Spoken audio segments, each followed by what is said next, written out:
Students, कैसे हैं आप सब। ये है हमारा आज का थर्ड लेक्चर।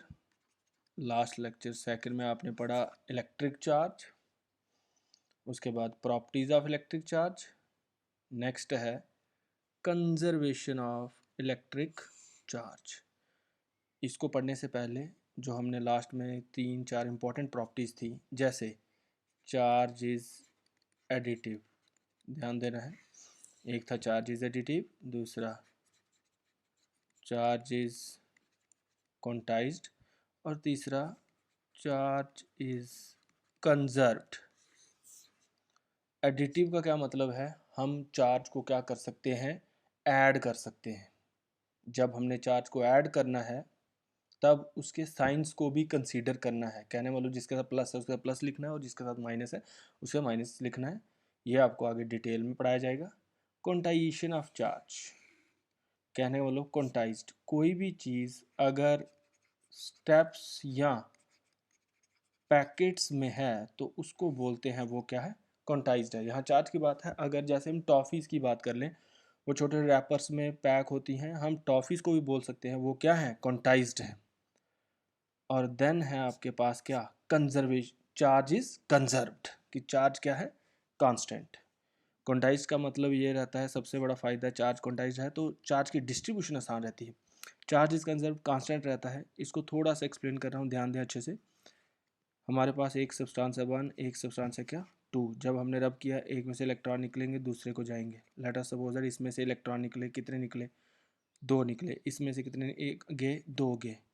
चार्ज, और जहाँ से अगर 2 निकले हैं तो दूसरी को 2 ही जाएंगे, ये नहीं कि दूसरी को क्या आएंगे 1.5, ऐसा नहीं हो सकता।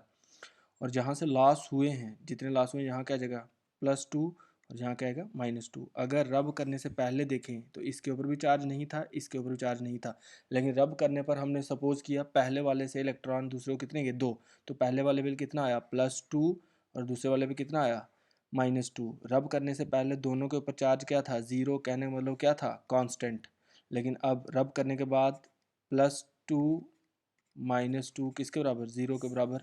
चार्ज आपका फिर से क्या, कांस्टेंट। इसी को बोलते हैं चार्ज क्या है, कंजर्व्ड है। तो ध्यान दें, आज का हमारा टॉपिक कंजर्वेशन ऑफ चार्ज। तो चार्ज आपका टॉपिक से ही पहले क्लियर करना अच्छे से। चार्ज हमारा पॉजिटिव या नेगेटिव हो सकता है। कंजर्वेशन मतलब चार्ज क्या है, कांस्टेंट। इस चीज़ को अच्छे से पढ़ने के लिए आपको फिर से मैं थोड़ा समझा रहा हूँ, ध्यान देना। आइसोलेटेड सिस्टम, आपने थर्मोडायनेमिक्स में पढ़ा होगा। आइसोलेटेड सिस्टम क्या होते हैं, आइसोलेटेड सिस्टम वो होते हैं जो ना सराउंडिंग से हीट लेते हैं और ना ही सराउंडिंग को हीट देते हैं।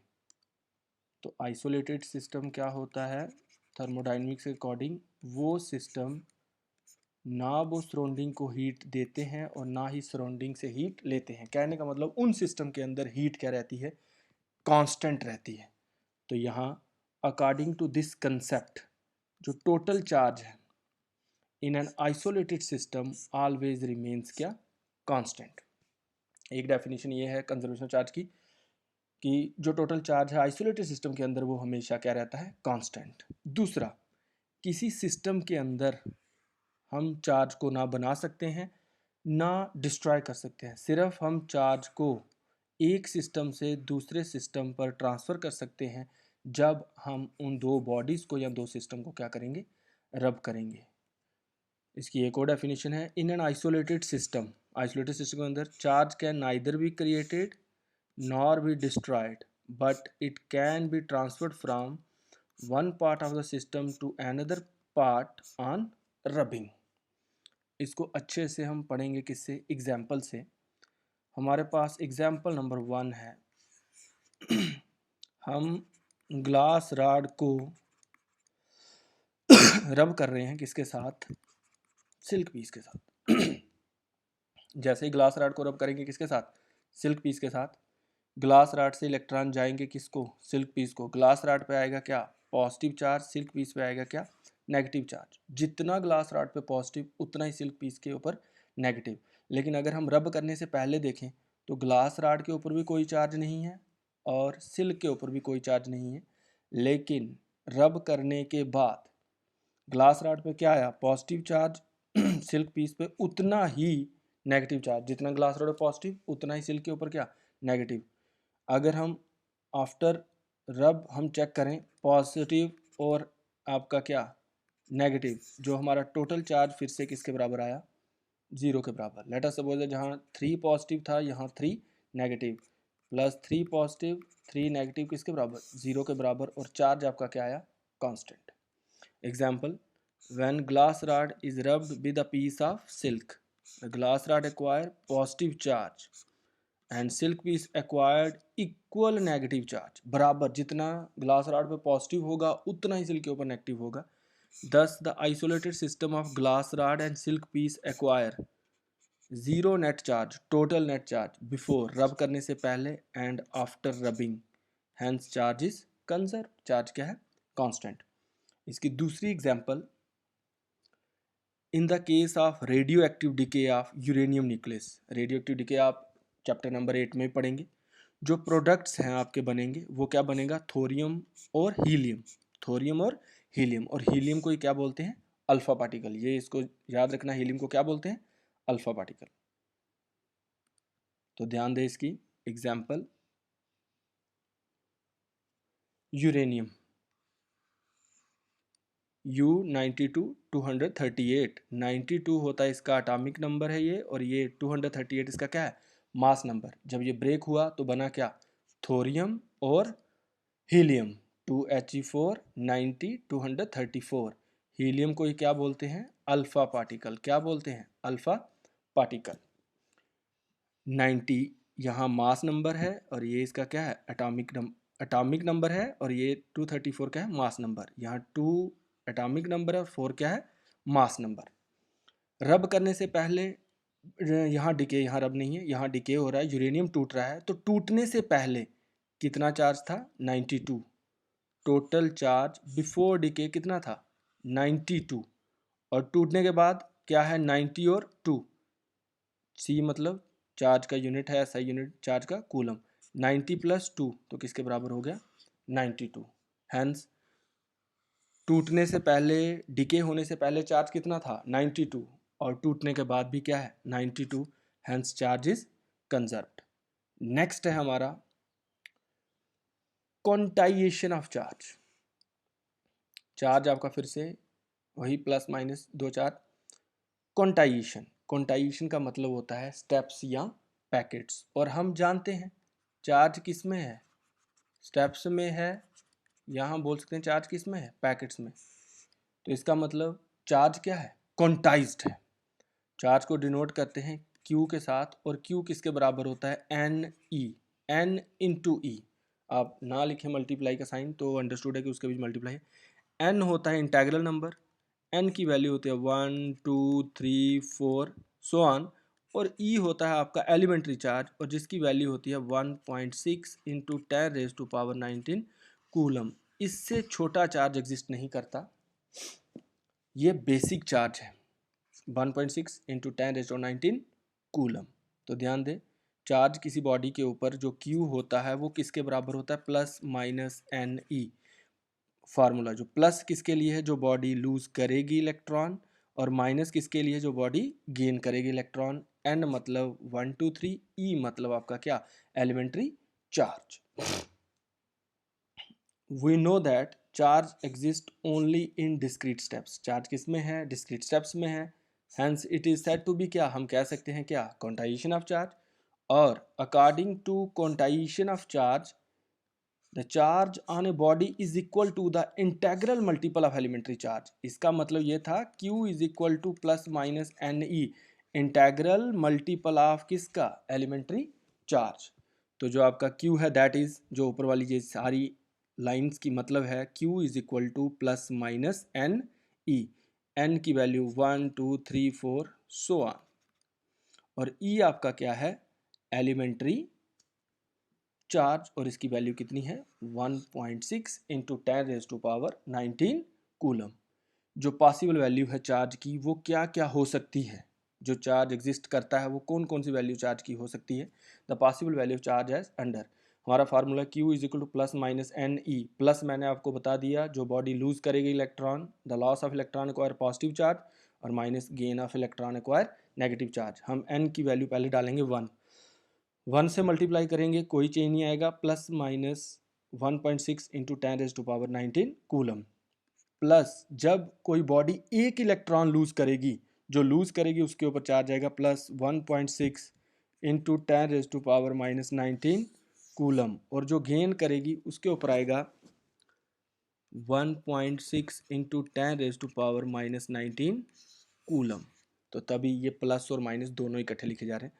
जब Q इज इक्वल फिर से 2 वैल्यू डालूंगा मैं n की, तो कितना आ जाएगा plus minus 3.2 into 10⁻19 coulomb. Plus वाला किसके ऊपर होगा, जो बॉडी लूज करेगी इलेक्ट्रॉन। अगर कोई बॉडी 2 इलेक्ट्रॉन लूज करती है तो उसके ऊपर चार्ज आएगा प्लस 3.2 इंटू 10⁻19 कूलम, और अगर कोई गेन करती है तो उसके ऊपर आएगा माइनस 3.4 इंटू 10⁻19 कूलम। फिर से वही n की वैल्यू हम 3 रखेंगे, कितना आ गया प्लस माइनस 4.8 इंटू 10⁻19 कूलम। जो बॉडी लूज करेगी 3 इलेक्ट्रॉन, तो उस बॉडी के ऊपर चार्ज कितना आएगा 4.8 इंटू 10⁻19 कूलम। प्लस वाला जो गेन करेगी उसके ऊपर आएगा minus 4.8 into 10⁻19 coulomb.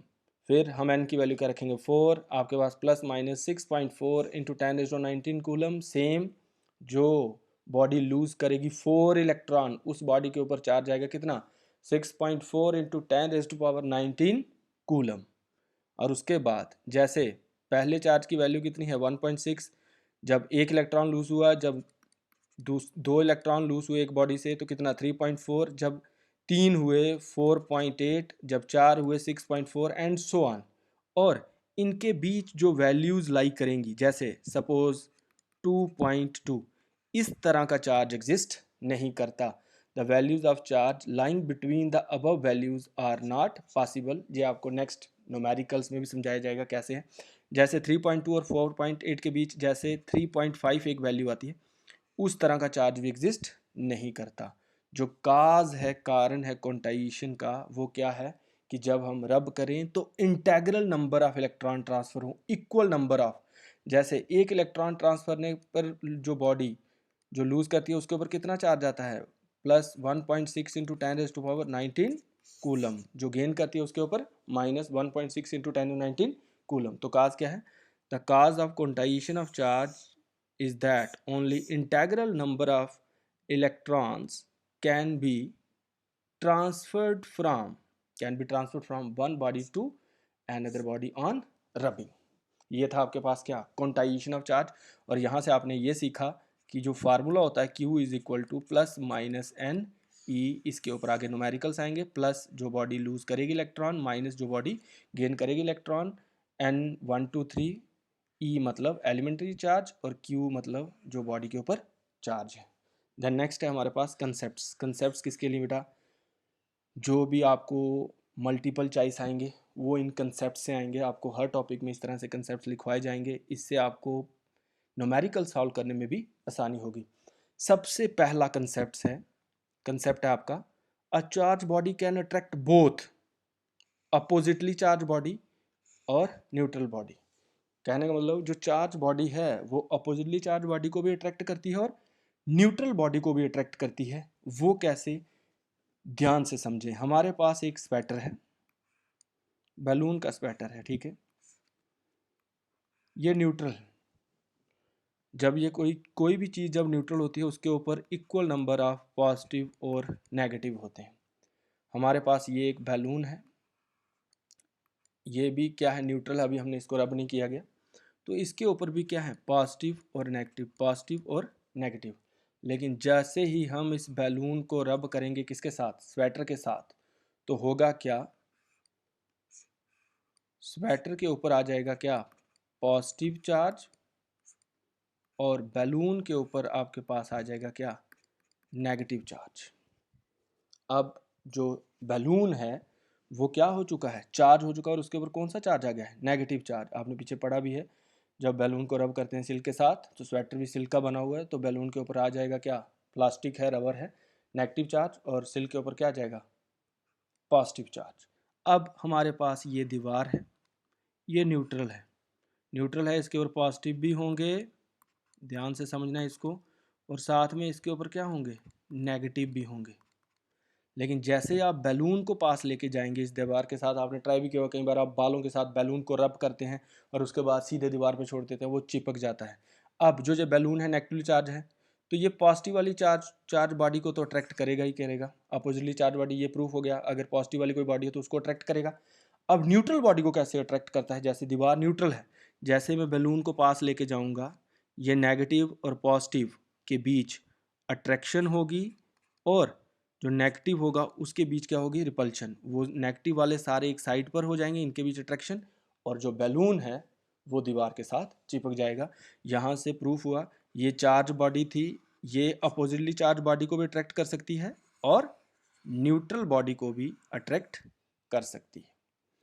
Next second, Franklin या ईएसयू, ईएसयू इलेक्ट्रोस्टैटिक यूनिट, ये स्मॉलेस्ट यूनिट हैं किसके, चार्ज के। अगर मल्टीपल चॉइस आए कि फ्रैंकलिन या ईएसयू या स्मॉलेस्ट यूनिट ऑफ चार्ज कौन सा है, तो वो क्या है, फ्रैंकलिन या ईएसयू। और वाइल फैराडे, फ्राडी नहीं है, Faraday, Faraday is the biggest unit of charge, और 1 फैराडे की वैल्यू होती है 96,500 coulomb, 96,500 coulomb.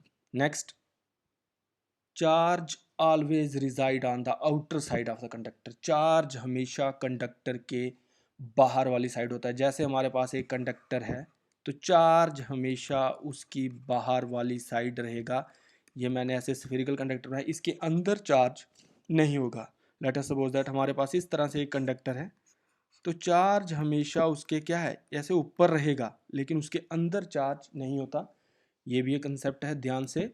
Charge always reside on the क्या, outer side of the conductor, क्या होता है, कंडक्टर के बाहर। आगे ये काम में आएगा, जब ये आएगा मैं आपको फिर से एक्सप्लेन करूंगा। नेक्स्ट है हमारे पास dimensional formula of charge, most important.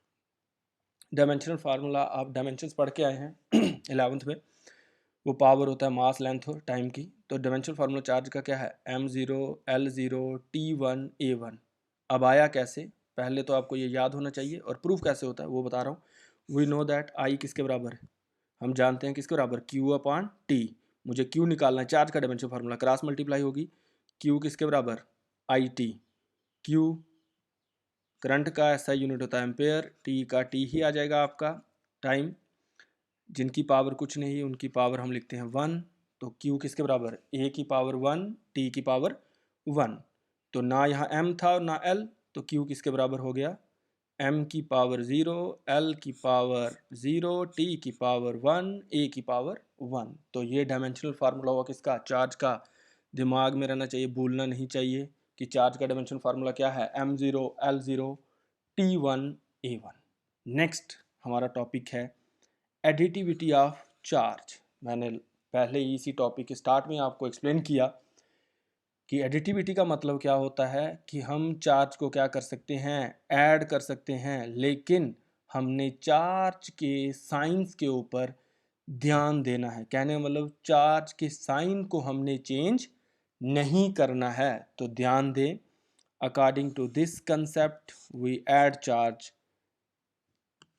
Then their sign must be consider. जब हम चार्ज को ऐड करें तो उनके साइन को कंसीडर करना है। एग्जाम्पल के तौर पर हम एक बॉडी कंसीडर कर रहे हैं जिसके ऊपर चार्ज है 2q minus 6q 10q 4q, the total charge on the body.